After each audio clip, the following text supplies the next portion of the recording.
walang kukurap at walang aatras sa maliliksit malulupit na galawan sa PBA Top 5 Plays ngayon. Ikalima.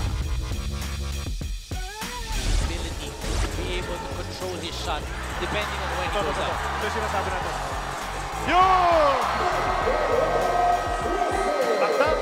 Matt Ganuelas Rosser making it look so easy. Two-handed reverse dunk. Just like that. Hair flailing in the background. Pangapat. Simonos on the left, Yap is on the right. Melton goes down the middle and goes behind his back. Ang ganda naman ron, my friend. Justin Melton, akala nila aatake sa basket. May mata sa gilid, sa milikuran ng kanyang ulo. Ang ganda ng backpass. Papunta dito kay Pinky Lupin. Pangatlo. Harvey Gaddy all over him. Melton lurking on the baseline. Taken away by Tautua. Watch out, Lucena. Oh!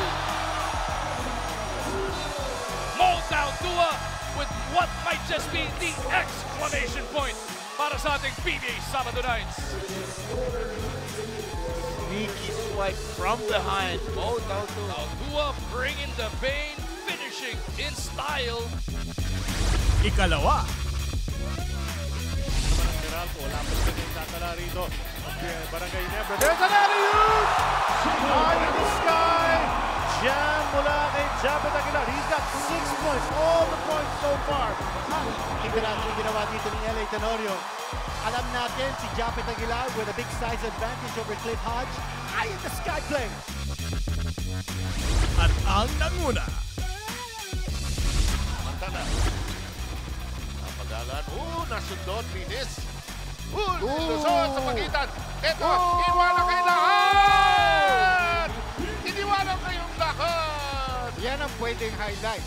Mula sa agaw hanggang matapos. Ang dami niyang ginawa na dinaanan ng mga kalaban. Tignan mo itong ginawa niya. Pagsundot niya. Siya, may humarang, pinadaan yung bola sa ilalim. Ito ba? 6'9" itong nasa harap ko. O, bahala na kayo. All-Star game na ba? Dinaan sa lahat ng obstacle. Walang kupas ang galing ng ating PBA Stars. Dito sa ating PBA Top 5 Play.